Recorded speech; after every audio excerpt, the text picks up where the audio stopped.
दोस्तों नमस्ते। आज से हम एक नई विचार श्रृंखला शुरू करने जा रहे हैं जो मेरी पुस्तक नागरिक घोषणा पत्र पर है। भारत में नागरिकों की क्या समस्याएं हैं, इसी पर मैंने इस पुस्तक में विचार किया है और उसके आधार पर एक मांग पत्र प्रस्तुत किया है जो पुस्तक में आखिरी लेख के तौर पर दिया गया है। मैं आपसे आज उस लेख के बारे में ही, जो एक सामान्य भारतीय की मांगें हो सकती हैं, इस विषय में है, उस पर थोड़ी चर्चा करूंगा। लेकिन उससे पहले एक संक्षिप्त सी भूमिका जो इस पुस्तक की कमलेश शर्मा ने लिखी है, मैं उसके कुछ अंश आपके लिए पढ़ देना चाहता हूँ ताकि आपको इस पुस्तक का जायका कुछ पता लगे ये है कैसी है। देखिए, कमलेश शर्मा लिखती हैं, नागरिक घोषणा पत्र वीरेंद्र कुमार जी द्वारा रचित ऐसा घोषणा पत्र है जिसमें शोषितों, उपेक्षितों व कमजोरों की बात कही गई है। एक सामान्य जन जिन बातों को जानना व समझना चाहता है उनको सरल भाषा में लिखने का प्रयास किया गया है। जीवन विषयक सभी विषयों यथा धर्म, जाति, कानून, सरकार, भगवान, नास्तिकता, आस्तिकता, अवसरवाद, परम सत्य, अध्यात्मवाद, भाषा, अखबार, तकनीक व ऐतिहासिक क्रम में समाज का बदलाव और व्यक्ति की स्थिति आदि को व्यापक रूप से उठाया गया है। फिर आगे वे कहती हैं, वीरेंद्र जी सबसे पहले मानवता के प्राचीनतम ग्रंथ ऋग्वेद से आरंभ करते हुए कहते हैं कि ऋग्वेद का समाज समस्त लोक के लिए सदाशयता लिए हुए व देवताओं के प्रति विनम्र व यज्ञ करने वाला व शोषण रहित व स्त्रियों का सम्मान करने वाला व प्रकृति से प्रेम करने वाला था। किंतु आधुनिक भारत में यह सदाशयता भारत के बहुसंख्यकों अर्थात शूद्रों व स्त्रियों के हिस्से में नहीं आई है। लेखक ने भारतीय समाज की पृष्ठभूमि में पुरुषवाद, जातिवाद व धर्मांधता को तीन मुख्य बुराइयां बताते हुए जातिवाद को समाज का जहर बताया है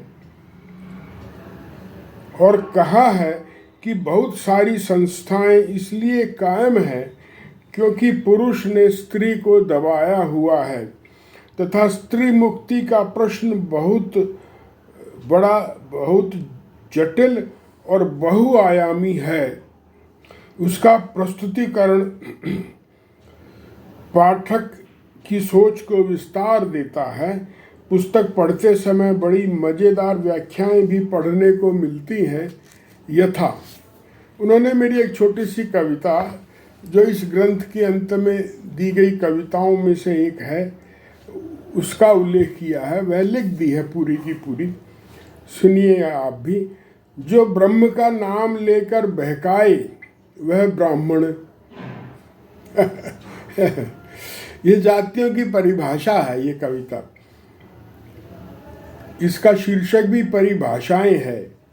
जो ब्रह्म का नाम लेकर बहकाए वह ब्राह्मण, जो स्वयं ब्रह्म बनकर डराए वह क्षत्रिय, जो ब्रह्म को बेचे खाए वह बनिया, जो इन तीनों की कपिला गाय वह शूद्र।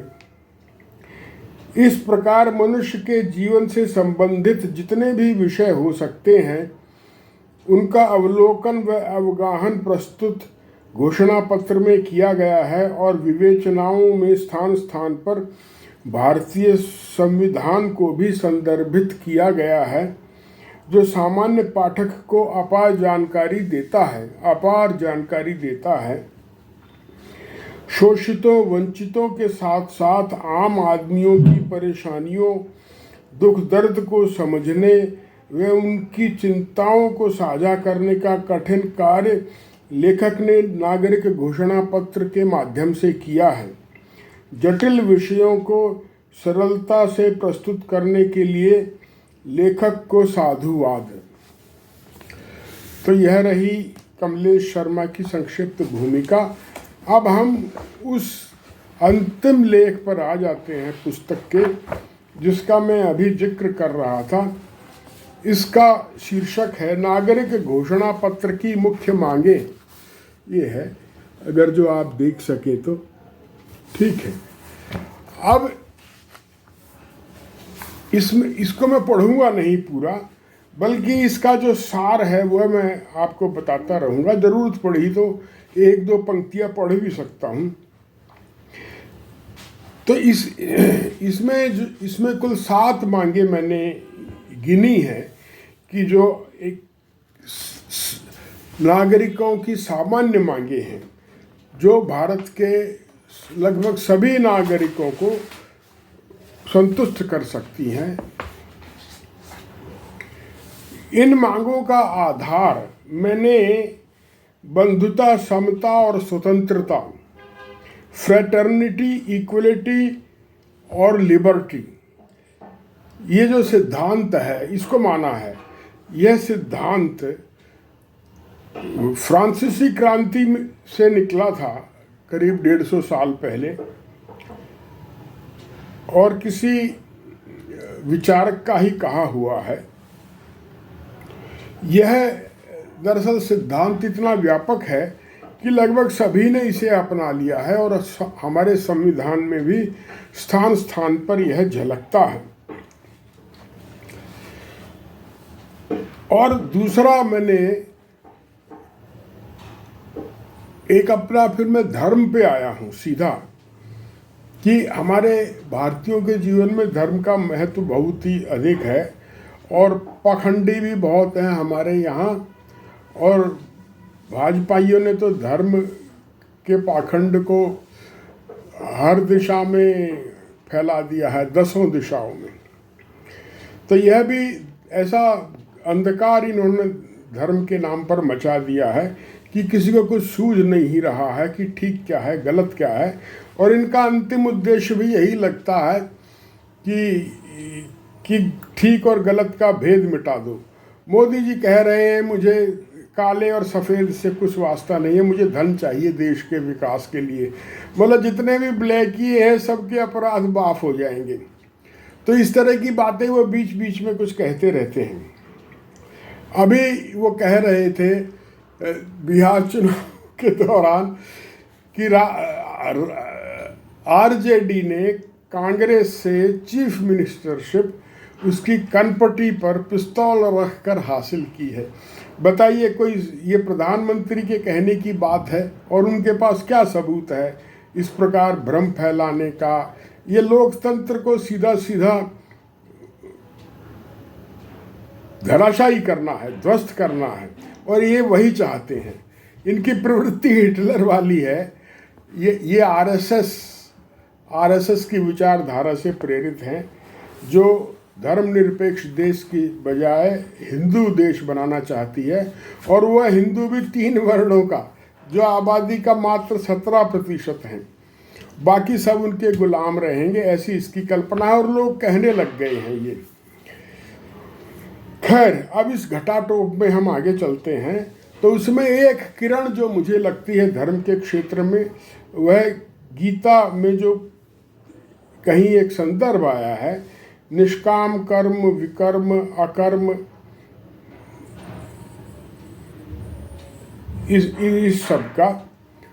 तो जो मैं समझता हूँ, और ये विनोबा ने अपनी पुस्तक जो गीता पर है उन्होंने उसमें लिखा है, इससे मैं ये समझता हूँ कि जो काम हम बहुत जज्बे से करते हैं, पैशनेटली करते हैं, और वो उसमें हमें थकावट नहीं होती।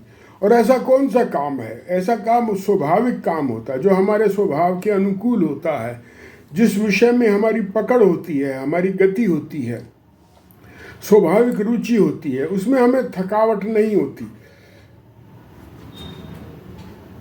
तो और गीता ने इसको खोला है, लेकिन वो उसमें प्रक्षेपों के माध्यम से उस स्वाभाविक कर्म की धारणा को जातिवाद में, वर्णवाद में, पूजा, दान, तप, योग, यज्ञ, इन सब में भटका दिया है। वह अलग बात है, उस पर मैंने एक अलग पुस्तक लिखी है। लेकिन स्वाभाविक कर्म और उसकी पहचान यह है कि बहुत जिसमें जो जज्बे से आदमी करता है उसमें थकावट नहीं होती, तो उस कर्म को किए जाने की और पहचाने जाने की सारे समाज को आवश्यकता है, सरकारों के स्तर पर भी आवश्यकता है। अब मैं धर्म पे आया हूँ और मैंने ये स्टैंड लिया है कि अब हिंदू भी हैं हमारे यहाँ, मुसलमान, ईसाई, पारसी, यहूदी, बौद्ध, सिख सब हैं, और नास्तिक भी हैं, मूर्ति पूजक हैं, और मूर्ति तोड़क भी हैं मूर्ति, और हमारी विचारधारा भी वेदवादी भी है, वेद विरोधी भी है, श्रमण परंपरा भी है, और ये जिसे सनातन कहते हैं वह भी परंपरा है, या वैदिक परंपरा है, दरअसल वो वैदिक परंपरा भी है। तो मैंने इसमें ये स्टैंड लिया है कि भाई जो हर धर्म है, हर मत है, चाहे नास्तिकता हो, उसका जो निर्विवाद और श्रेष्ठ तत्व है उसकी आप शिक्षा सरकार द्वारा उसका प्रबंध करें, सरकार दे उसकी शिक्षा। जैसे हमारा राष्ट्रगीत है वंदे मातरम, तो उसका वो बंकिम चंद्र चटर्जी ने जो गीत लिखा है मूल रूप से उसके कुछ पैरे हैं वो, और बाकी पैरे भी मैंने देखे हैं, उसमें वो देवी की बड़ाई है। तो देवी तो सब लोग मानते नहीं, हिंदू में नहीं मानते, कोई शैव है, कोई आर्य समाजी है, कोई विष्णु का भगत है, कोई राम जी का भगत है तो ये, लेकिन उसमें वो देवी की बहुत तारीफ करते हैं, और पूरे बंगाल जो काली का पूजक है वो देवी शक्ति का ही पूजक है, लेकिन सब राज्यों में वो स्थिति नहीं है। तो इसलिए मेरा आग्रह ये है कि सभी धर्म, चाहे इस्लाम हो, चाहे हिंदू धर्म हो, चाहे जैन हो, चाहे बौद्ध हो, चाहे सिख हो, उसके जो ऐसे तत्व हैं जिस पर कोई विवाद नहीं करेगा। मानो जैसे सिख धर्म के गुरु का लंगर होता है, भाई भूखे को कोई भी हो सबको वो खाना खिलाते हैं, ये एक समझिए कि भूखे को खाना खिलाना ये एक ऐसा तत्व है जिसे सब लोग इसकी सराहना ही करेंगे, कोई इस पर विवाद नहीं करेगा। तो इस तरह की बातें जो भी जिन धर्मों में है, जैसे इस्लाम की बात की भाई पड़ोसी जब खाना खा ले तब आप खाओ, और मैंने कहीं पढ़ा है, वो दिल्ली पर एक किताब है, उसमें दिल्ली का बादशाह तब खाना खाता था जब वह काफ़ी सारा भोजन गरीबों में, भिखारियों में बंटवा देता था। तो ये सब परंपराएं, ये ट्रेडिशन, ये अच्छे हैं, और ये धर्म यदि इनकी प्रेरणा देता है तो हमें इनका आदर करना चाहिए, और सरकार को इन तत्वों पर जोर देना चाहिए। ठीक है, इसलिए जोर देना चाहिए, अगर जो सरकार या धर्म के अच्छे तत्वों को सामने नहीं लाएगी, जो धर्म की दुकानदारी खोले बैठे हैं विश्व हिंदू परिषद जैसे, वो लोगों को कट्टरता में उलझा देंगे, ठीक है ना, और नफरतों में और बांटने में उलझा देंगे। हमारे तो योगी सन्यासी भी बांटने की बात करते हैं, बड़ा घटाटोप हो गया है मामला, बहुत अंधकारपूर्ण हो गया है। तो खैर आगे चलते हैं। तो इसमें देखिए, नास्तिक भी, कोई नास्तिकों के बारे में भ्रम फैला रखा है कि वो बुरे होते हैं, लेकिन बहुत बड़े बड़े लोग नास्तिक हुए हैं।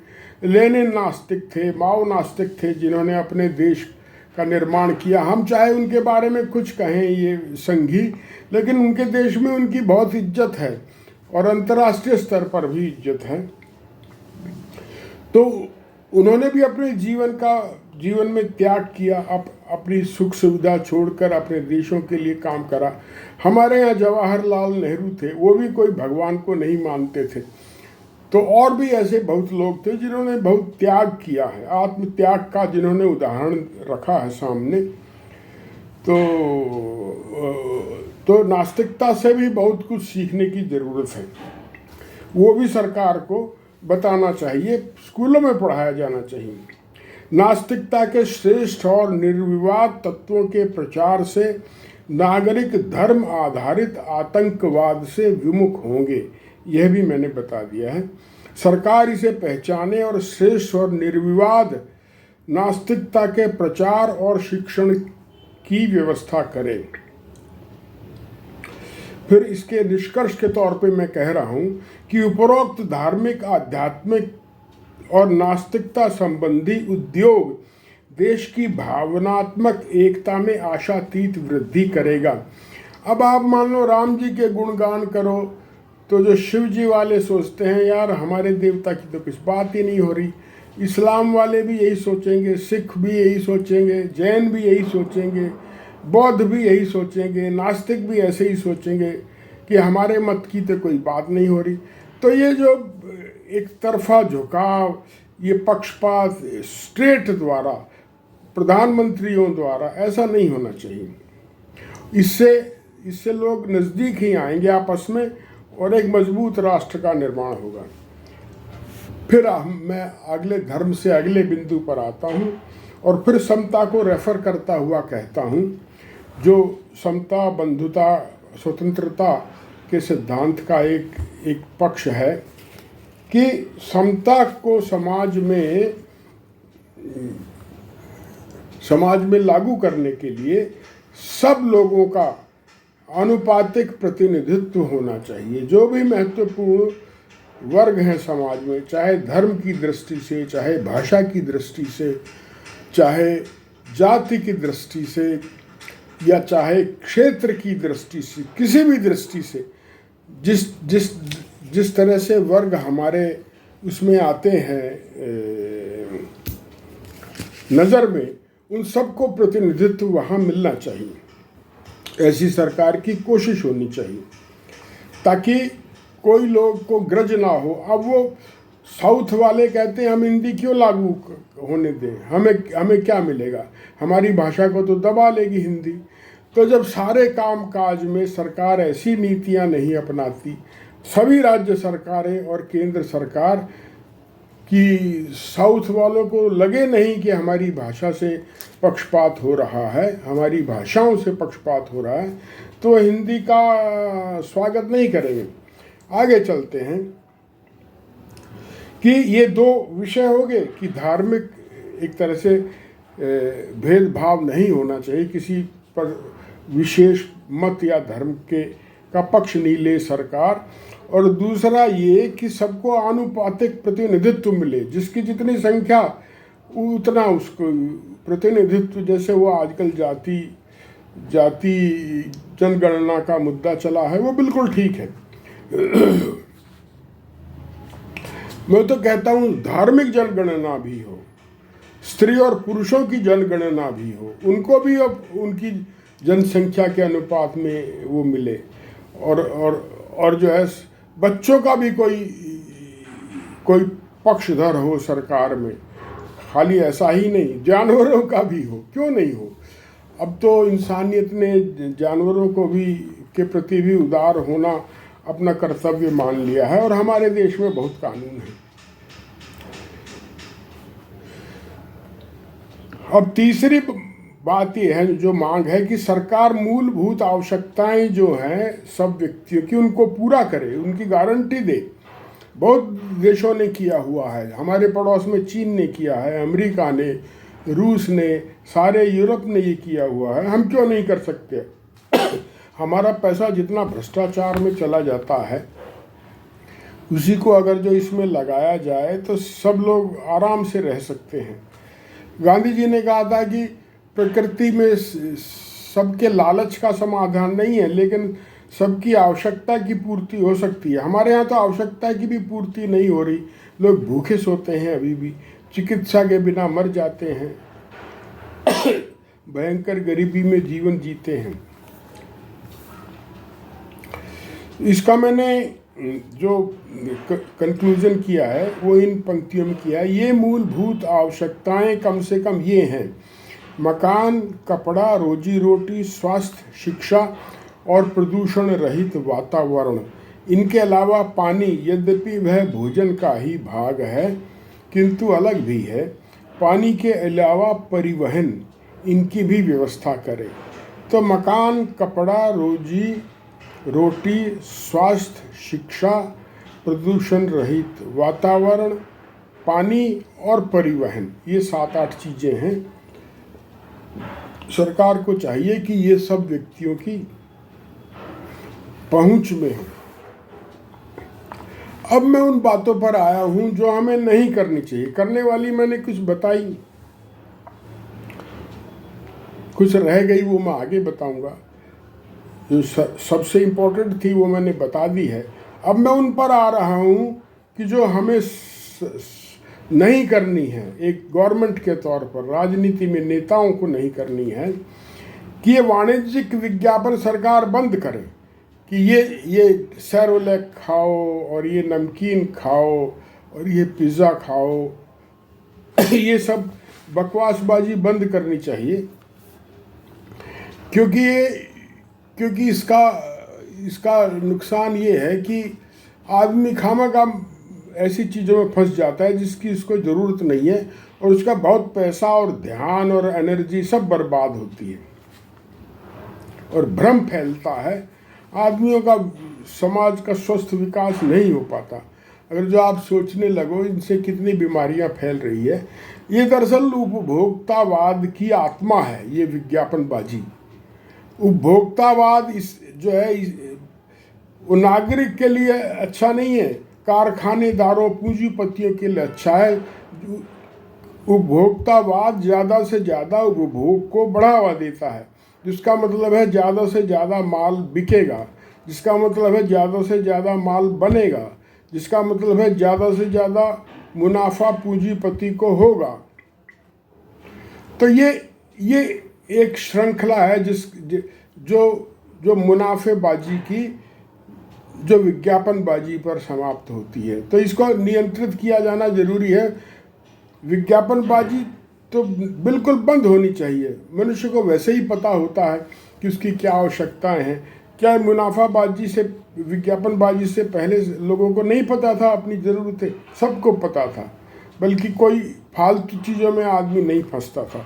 अब सब घर में इतनी चीज़ें हो गई हैं, हर एक घर में, कि वो स्थान नहीं रह गया रखने का, और फेंकी भी नहीं जाती, और फिर भी लाए जाते हैं। घर में रहने की जगह तंग हो गई है। आगे चलते हैं।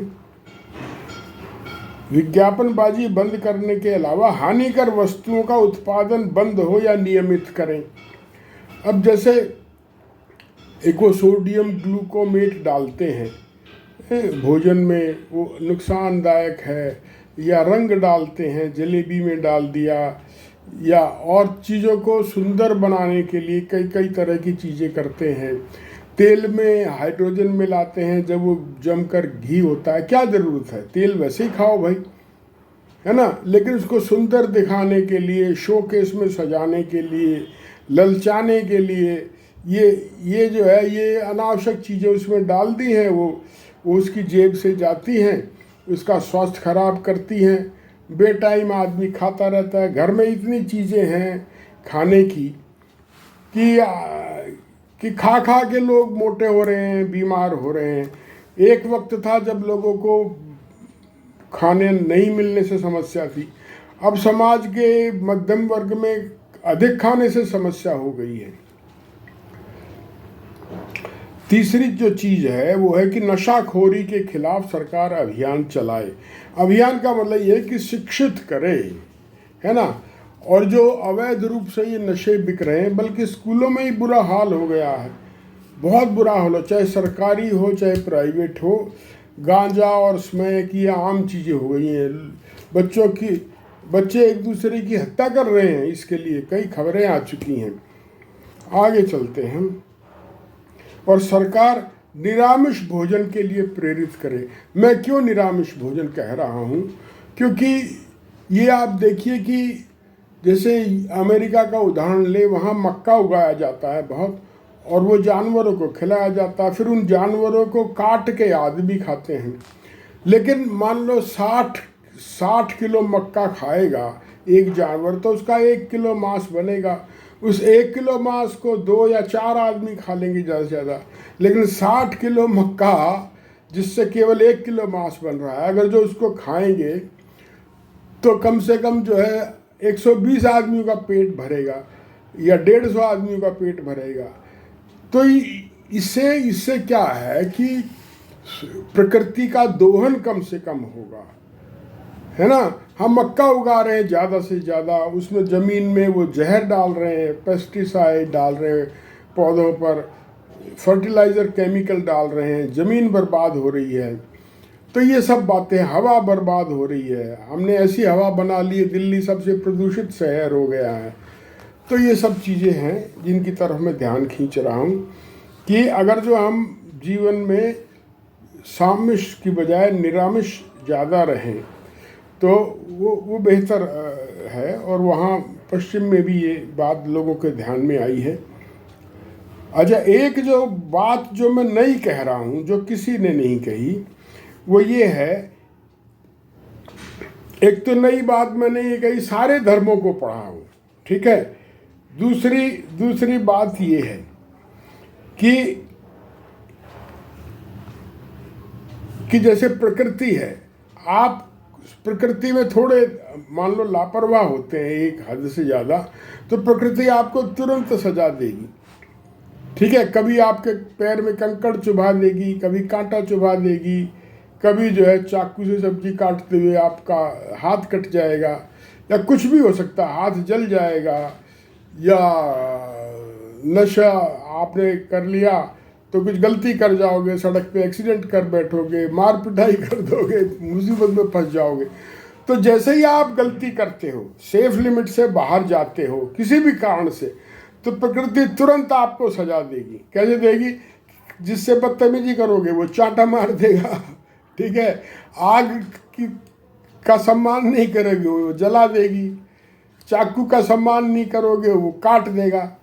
तो ये तुरंत वो जो है आपको सजा देती है प्रकृति। ठंड का सम्मान नहीं करोगे बुखार चढ़ जाएगा। तो ऐसे ही ये भाजपाई पाखंडी कहते हैं, जैसे सुषमा स्वराज कहती थी कि उन्होंने एक सिर काटा है पाकिस्तानियों ने, हम 10 काट के लाएंगे, है ना। तो ये कहते हैं हम कुछ करेंगे कराएंगे नहीं, ये तो सबको सजा देना तो बहुत बड़ा काम है मेहनत का, एक की कर दो जरा अच्छी सी तो सबको सबक मिल जाए। लेकिन ऐसे समाज नहीं सुधरता। एक बुलेट ट्रेन इनसे नहीं लगी नहीं तो ये कहाँ वो कर देंगे, रेल व्यवस्था को सुचारू कर देंगे। आप रेल व्यवस्था को सुचारू करने का वो रखते ना, लेकिन उसमें प्रचार नहीं होता, उसमें छवि नहीं उभरती, वोट नहीं मिलते। ये सब बातें हैं, ये भ्रम फैलाती हैं, ये विज्ञापनबाजी है। ये नेताओं की जो वादे करते हैं बड़े बड़े, ये विज्ञापनबाजी का ही प्रकार है। तो मैं कह रहा हूँ कि हर गलती के आदमी को सज़ा मिलनी चाहिए। ये नहीं कि जो है वो बड़ी गलती करने पे ही करेगा। अब छोटा कोई गलती करता है, छोटी चोरी करता है, नहीं पकड़ा जाता, और थोड़ी बड़ी चोरी करता है पकड़ा जाता है, पुलिस से पैसे दे के छूट जाता, और बड़ी चोरी करता है वकील छुड़वा देता, और बड़ी चोरी करता है तो न्यायालय में वो जज को रिश्वत दे के छूट जाता है। इस तरह वो बड़ा अपराधी बनता रहता है। लेकिन अगर जो उसको सज़ा मिलती पहली गलती पे ही, जब वो पड़ोसी से झगड़ रहा था तभी उसको कंट्रोल किया जाता तो कुछ हो सकता था, तो उसको सुधरने से बचाया जा सकता था। तो ये कैसे होगा? ये जो है सामाजिकता का जब दबाव होगा, जब पंचायत एक्टिवेट होंगी, हर मोहल्ले में बनेंगी, उनको अधिकार होंगे, तब ये हो सकता है। अगर सरकार अपराधियों के आर्थिक पृष्ठभूमि भी जांचती रहे और आर्थिक अपराध करने पर भी उन्हें दंडित करते रहे, तो ये अपराध करने को करने में हतोत्साहित होंगे लोग। और क्या कर सकते हैं कि सभी नागरिकों की आय भी बताए, हर महीने कोई कितना कमा रहा है। अब कोई हिसाब नहीं है, ब्लैक का कमाओ, वाइट का कमाओ, प्रधानमंत्री जी कह रहे हैं ब्लैक का भी पैसा लगा दूंगा मैं। ये कोई बात नहीं है। और बड़ा काम यह करे कि सरकार नागरिकों को स्वयं रिटर्न भरने की जिम्मेवारियों से मुक्त करे। अब सरकार जो मांगती है रिटर्न इनकम टैक्स की हर साल, ये ना मांगे तो ये काम भी ना करे। सरकार नागरिकों को स्वयं टैक्स भरने की सभी जिम्मेदारियों से मुक्त करे। खाली रिटर्न ही नहीं, टैक्स भी ना भरे वो, अपने आप सरकार काट ले जितना बनता हो, उसका हिसाब खुद रखे। सरकार कंपनियों को भी स्वयं टैक्स भरने या रिटर्न भरने की सभी जिम्मेवारियों से मुक्त करे। टैक्स वसूलने की पूरी जिम्मेवारी सरकार स्वयं ले। टैक्स के लिए न किसी को नोटिस भेजे, न मुकदमा चलाए, बस भूल चूक लेनी देनी का पालन करे। यह भी एक नई मांग है जो मैं रख रहा हूँ। नागरिक को अपनी आय और टैक्स का हिसाब रखने की हर जिम्मेवारी से मुक्त करे। जो काटना हो काटे, भूल चूक होने पर सुधारे, स्वयं सुधारे या नागरिक के एक बार कहने से सुधारे। अपील की व्यवस्था न हो और नागरिक कैमरे में बल्कि फ़ोन में स्पेस ही ख़त्म हो गया था। लगातार जो वीडियो बना रहा हूँ कुछ मिटाए हैं। चलिए आगे बढ़ते हैं।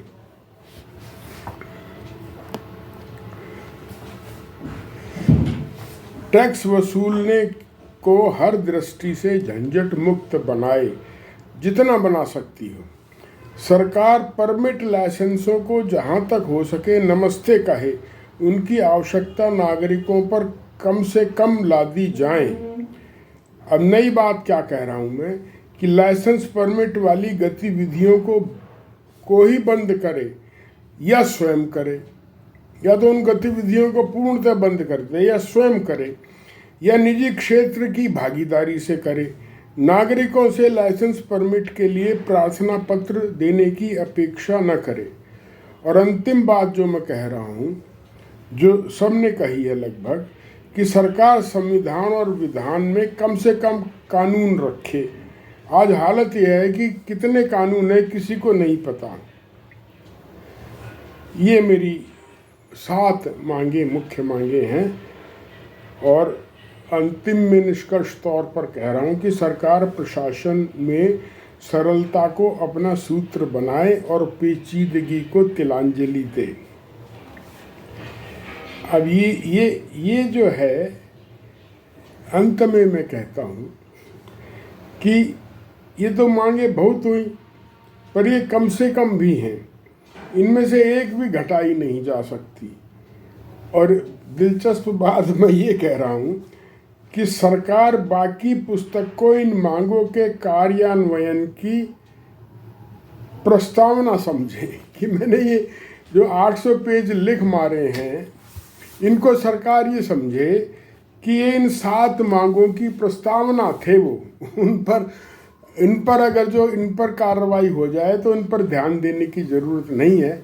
लेकिन हम ये यात्रा जारी रखेंगे और बताएंगे कि किस तरह से हम इन निष्कर्ष पर पहुँचे हैं और जो दूसरी जीवन की चीज़ें हैं उनकी क्या प्रासंगिकता है इन मांगों के संदर्भ में और हमारी आवश्यकताओं के संदर्भ में। धन्यवाद, नमस्कार।